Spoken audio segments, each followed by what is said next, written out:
Lira, agora na Cultura Informa. Tá chegando com os comentários o professor e analista político Rui Lira. Boa tarde, Rui. Boa tarde, André Santiago. Boa tarde para o nosso Dido Montenegro. Boa tarde a Sandro Rodrigues na técnica e boa tarde para a grande audiência da Cultura Informa. Boa tarde, professor Rui. Bem-vindo. Ótimo início de semana. A semana começa com uma situação, digamos, incômoda para o ex-juiz Sérgio Moro, considerado suspeito pelo Supremo Tribunal Federal, e uma figura que agora quer se candidatar a presidente da República, está colocando o seu nome, e por essa razão, exatamente porque é candidato, ele começa a ter sua vida colocada em público, porque candidato é alguém que se coloca para a sociedade. Não é a sociedade que vai chamar o cara, é o cara que se coloca à disposição para exercer cargo público. Então a vida dele passa a ser uma vida pública. Essa história de vida privada fica, digamos, entre parênteses, fica sub júdice. Porque tudo que diga respeito da sua vida à sua função pública, isso terá que ser exposto, explicado e eventualmente investigado. Pois bem, Moura começou a entrar numa linha de investigação porque há indícios muito fortes, indícios muito claros de que ele recebeu dinheiro norte-americano para fazer o jogo jurídico na Lava Jato, que interessava exatamente ao capital americano, ao capital internacional até. E agora, depois de ter cumprido a sua tarefa, ele está sendo remunerado, acaba de ser remunerado por aquilo que fez. Essa é a suspeita, é a coisa que está colocada. Quais são os elementos? O primeiro elemento que a gente vê nesse pacote, vamos dizer, não é exatamente uma coisa só de Sérgio Moro. É uma coisa que é habitual em alguns brasileiros, de achar que tudo que é estrangeiro é bom. E lá nas nossas origens, nós tivemos vários que traíram a pátria, que traíram o Brasil e que se aliaram com os interesses de fora. Exatamente porque os estrangeiros tinham mais dinheiro, tinham mais força, e isso é uma tradição. E pode ter sido exatamente nessa tradição que Moro embarcou. Porque quando a gente olha aqui um tal Projeto Pontes, decorem bem o nome, Projeto Pontes, que é nele que vocês vão observar onde é que se dá o encontro de Moro com os americanos. Sabe que ano? 2009. Então houve um encontro no Rio de Janeiro com a participação de juízes, policiais, e uma das figuras centrais dentro desse esquema era Sérgio Moro, que 2 anos antes, em 2007, já tinha sido convidado pelos americanos para participar de algum trabalho relacionado com a corrupção ou coisa semelhante, porque os americanos estavam querendo criar exatamente essa estrutura que criaram com a Lava Jato e que funcionou não só aqui no Brasil, mas em outros países também, particularmente para acusar líderes progressistas ou de esquerda que eventualmente podiam fazer governos que contrariariam os interesses norte-americanos. Então, nesse mesmo esquema da Lava Jato, que é fazer aquela delação premiada, prender os delatores, pegar a delação e, em cima da delação, desmoralizar determinados políticos, a gente tem pelo menos 3 nomes importantes que podem ser destacados assim com toda clareza. Rafael Correa, no Equador, que foi um presidente extremamente bem destacado, Luiz Inácio Lula da Silva no Brasil e Cristina Kirchner na Argentina. E o esquema todos vocês conhecem porque foi amplamente divulgado. O juiz que estava ali colocado como se fosse uma autoridade acima de todas as demais, ele encaminhava as investigações, ele mexia com o Ministério Público, mexia com a Polícia Federal, com a imprensa, e no final ele julgava, prendia e fazia aquilo que interessava. Tudo em nome do combate à corrupção. Então, a Operação Lava Jato, que teve esse escopo, teve essa finalidade, ela é perfeitamente defensável como operação e é perfeitamente justificável como função pública de combater a corrupção. Só que aqui no Brasil tem uma outra tradição. Muita gente que fala contra a corrupção, na verdade, está praticando algum tipo de corrupção. Muita gente que aparece para a sociedade como se fosse uma pessoa limpa, na verdade, quando ele tenta vender essa imagem de caçador de marajás, como foi o caso de Collor e outras figuras, vocês viram o quanto o Collor estava atolado até o gogó em doações de campanha através do seu operador, não é? Que acabou revelando um esquema de corrupção que terminou tirando o Collor do poder. Então isso não só foi aqui no Brasil. No Chile também, Augusto Pinochet, o ditador chileno, que deu o golpe de Estado e assassinou Salvador Allende, ele dizia também que combatia a corrupção. E pouco antes dele morrer, houve provas concretas de depósitos em dólar, milhões de dólares. Uma parte a justiça chilena acabou recuperando e outra não, mas Augusto Pinochet, que vivia pregando contra a corrupção, era, na verdade, um grande corrupto, um grande ladrão do dinheiro público, um grande ladrão do dinheiro do povo do Chile. A regra não é diferente para determinadas pessoas aqui na América Latina. E por quê? Porque são pessoas que entram no setor público para tirar proveito, para ficar rico, para ganhar muito dinheiro. E isso tudo agora em relação a Moro está sendo investigado. O Tribunal de Contas da União está descobrindo que a empresa americana Alvarez e Marsal, que contratou Moro, não se sabe até quanto de dinheiro até esse momento. Está se falando em 10 milhões, em muito dinheiro. Essa empresa que contratou Moro é exatamente a empresa que está tratando de segurar juridicamente o que resta daquelas empresas que Moro condenou à falência, condenou a concordata e quebrou essas empresas literalmente, como é o caso da OAS, como é o caso da Odebrecht. Então o que Moro fazia como juiz? Ele não punia os corruptos, ele punia as empresas. E quem tinha interesse que essas empresas caíssem e não tivessem capacidade de competir, inclusive no mercado internacional? Os norte-americanos.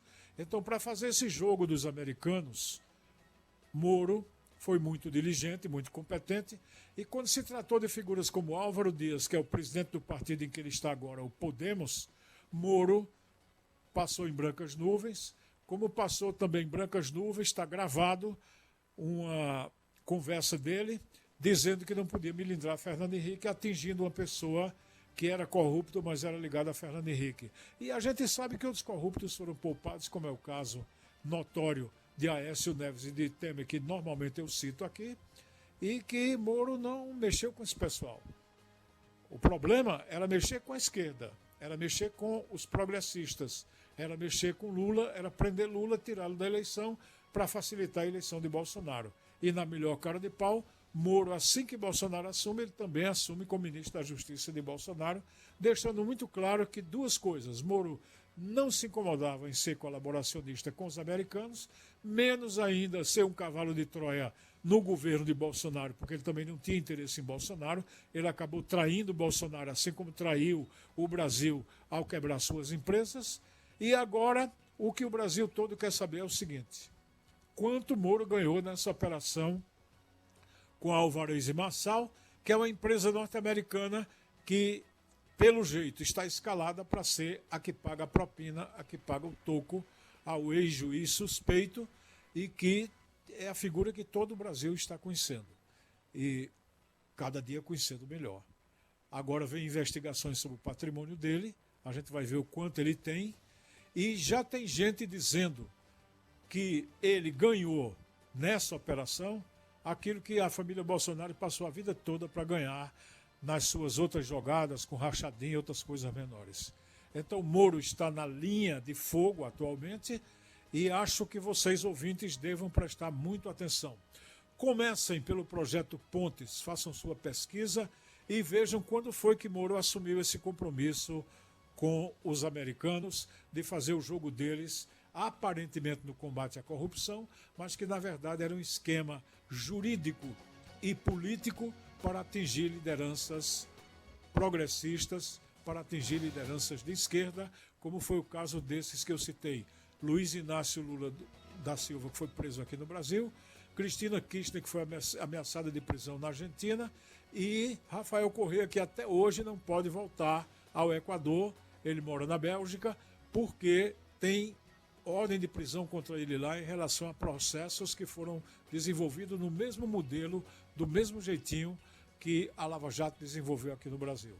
Então, fora desse lance, vocês façam a própria pesquisa, que saberão como é que Moro se tornou mais um calabar, mais um colaboracionista que fez o jogo que interessava aos estrangeiros e não ao Brasil. É o que fica para a reflexão do ouvinte da Cultura Informa. Opinião é na Cultura.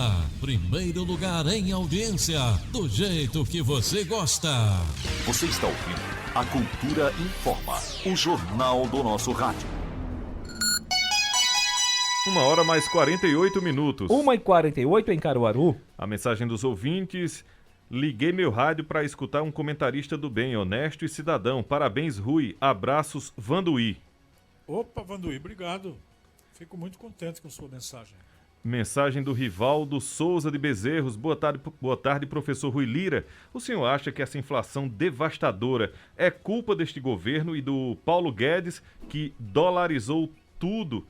E se foi?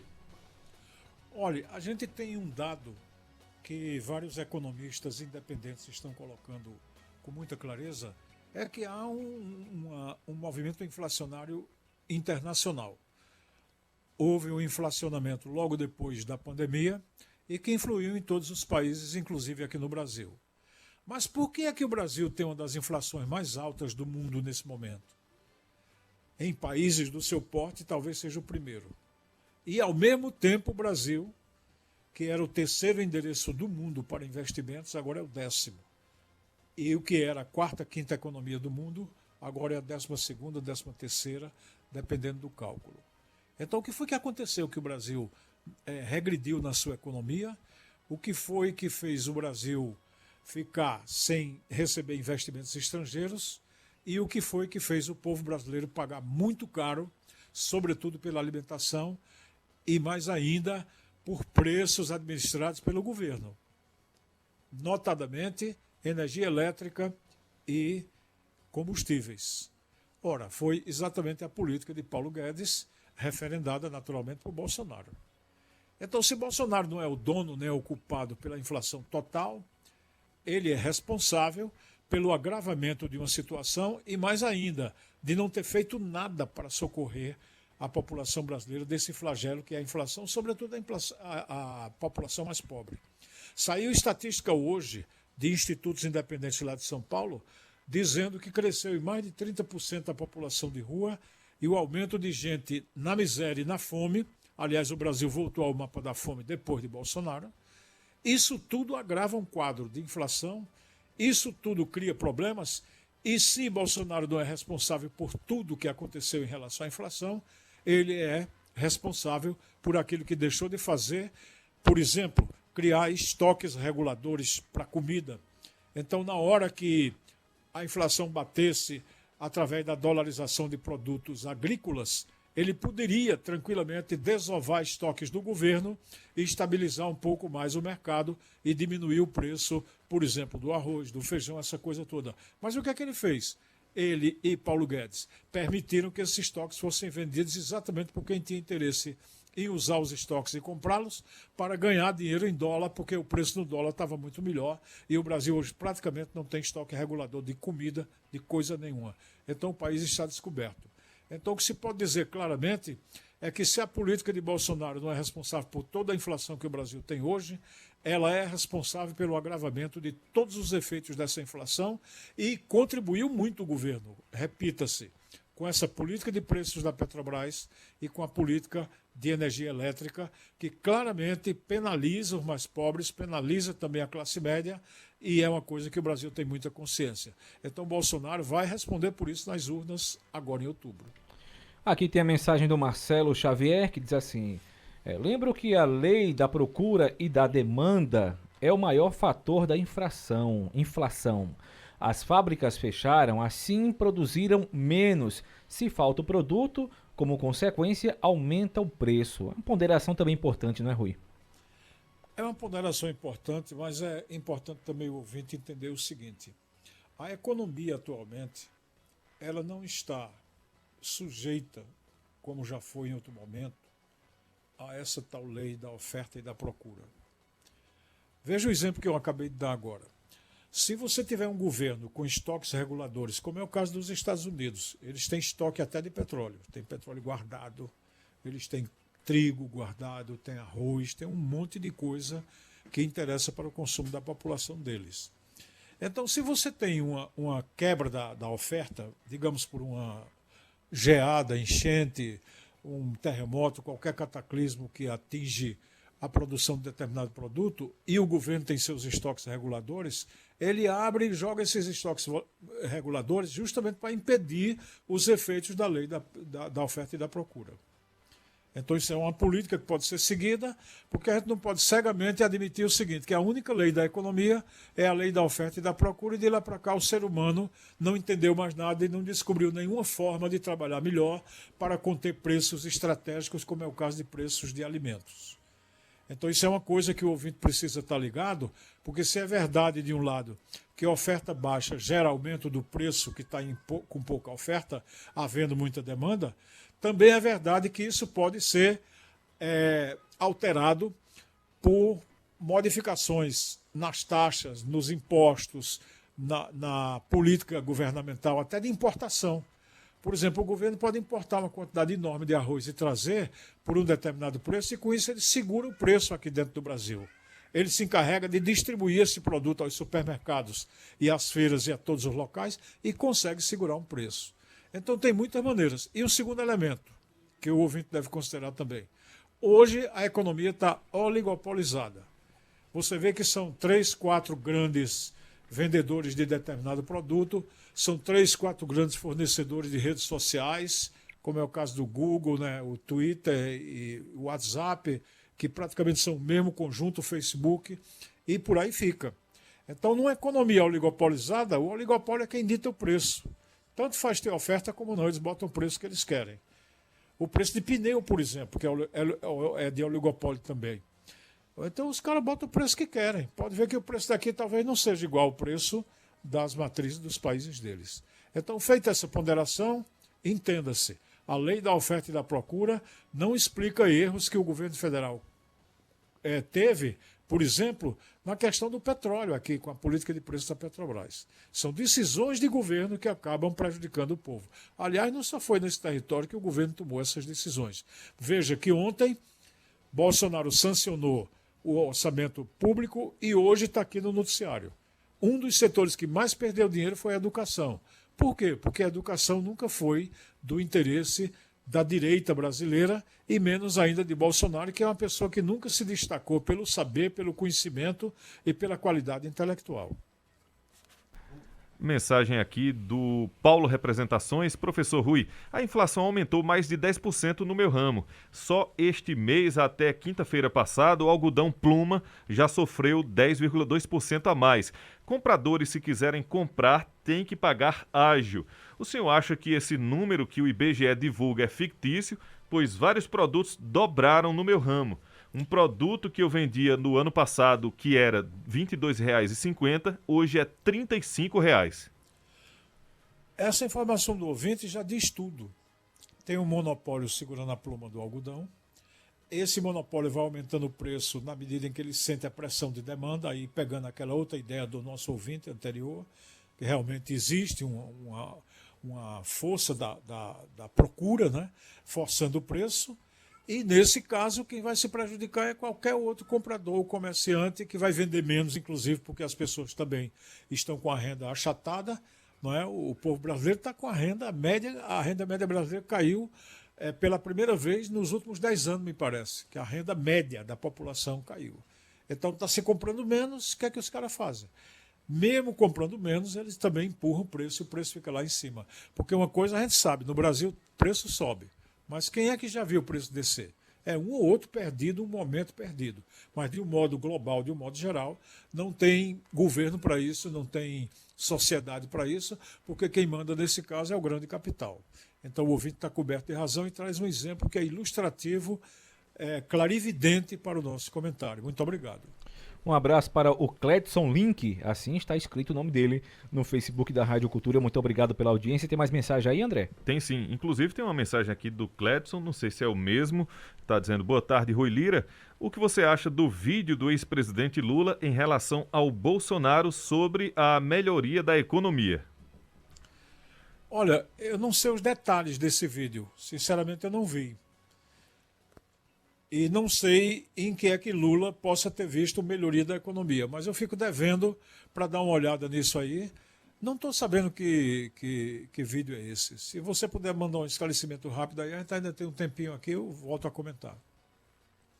Eu confesso também que não. Se ele mandar o link, eu repasso para o professor Rui. Opa. Ou então mais alguma informação. Deixa eu abraçar o Manuel Taxista, tá sempre ligado aqui no programa, tá sempre ligado na Cultura FM 96.5. O Sandro Rodrigues sempre se encontra com ele. Manuel Taxista e toda a classe de taxistas, né, Dido? Isso mesmo, um abraço para todos, o pessoal do táxi, o pessoal também do Uber, né, do 99, são tantos aplicativos e o pessoal sempre ouvindo a Rádio Cultura, dando a gente aquela audiência bacana e aquela carona. Mais uma mensagem aqui para finalizar rapidamente, porque já está aqui de volta, tá bem, muito bem. Nosso companheiro Fúvio Wagner vai fazer hoje o Cultura Entrevista. Ele tem como convidado o João Paulo, infectologista, né?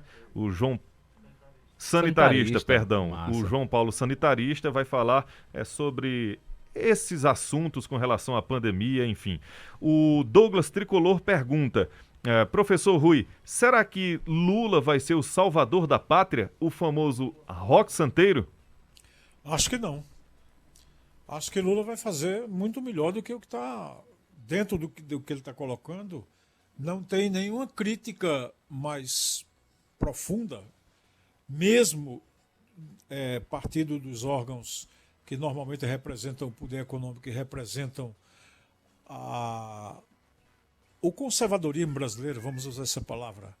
Então, o Estado de São Paulo, muitas vezes a Folha de São Paulo, o Globo também, esses órgãos de imprensa maiores e até alguns sites, não têm uma crítica àquilo que Lula levantou até agora, dizendo que a lógica da política dele, da política econômica que ele vai seguir, é colocar os pobres no orçamento, ou seja, haverá dinheiro público para viabilizar a alimentação e a vida do povo, e colocar os ricos no imposto de renda. Ou seja, fazer com que a fração que ganha muito dinheiro no Brasil e que hoje 1% dessa estrutura tem praticamente 50% da renda nacional, enquanto para os outros 99% fica os outros 50%, uma coisa absurda. Então não há críticas sobre essa política que Lula vem a seguir. Agora, ele entrar no governo e no outro mês ou no outro ano a gente tem uma mudança substancial nessa situação, eu não acredito. Porque ele não é milagreiro, ele realmente não é rock santeiro, não tem essa possibilidade. Agora vamos ver como isso se encaminha e como haverá participação do povo no governo futuro, a julgar pela tendência das pesquisas até aqui. Porque os conservadores continuam buscando uma alternativa. Joga Sérgio Moro, jogam qualquer nome. Daqui a pouco surge outro. Na tentativa de ver se emplaca a tal terceira via. Agora, mesmo uma das operações que está em andamento, nas suspeitas dos petistas, é que estão alçando, levantando o balão de Ciro Gomes para ele poder bater em Lula. E Dória já está claro que vai fazer uma campanha batendo em Lula e os demais candidatos também. Então vão ser 4. É Moro batendo em Lula, é Bolsonaro batendo em Lula, o Dória, né? E o Álvaro Dias, quem for. Vai todo mundo bater em Lula para ver se diminui, né? Mas parece que essa tendência de Lula ser presidente está muito cristalizada. Ela está muito fixada, está muito definida em tudo quanto é pesquisa. As 3 que saíram agora nesse começo de ano, todas elas dizem praticamente a mesma coisa. E com possibilidades já mais amplas de ganhar no primeiro turno. Então, se isso se concretiza, eu repito com o ouvinte aqui, O ouvinte faz muito bem desconfiar, faz muito bem pensar e não achar que há santo, que há milagreiro e que há salvador da pátria. Isso não existe. O que vamos ver é como o país se une, como é que o país se compõe, e ao que parece Lula está compondo já com muita gente, vai conversar com Boulos essa semana, conversou com Aloysio Nunes Ferreira do PSDB, está com a hipótese de colocar Alckmin na chapa, então seria uma chapa de unidade, uma chapa mais ampla, e essa amplitude poderá resultar num grande acordo nacional para recuperar o país, que realmente do jeito que está, não está dando. Pelo menos na opinião da maioria do povo brasileiro manifesta nas pesquisas. Muito bom. Professor Rui Lira, muito obrigado pelos seus comentários nesta segunda-feira. A semana está só começando. Até quarta. Até quarta estaremos de volta. Boa tarde para o nosso André Santiago. Boa tarde também para Dido Montenegro. Boa tarde para Sandro Rodrigues na técnica. E boa tarde para essa generosa audiência da Cultura Informa.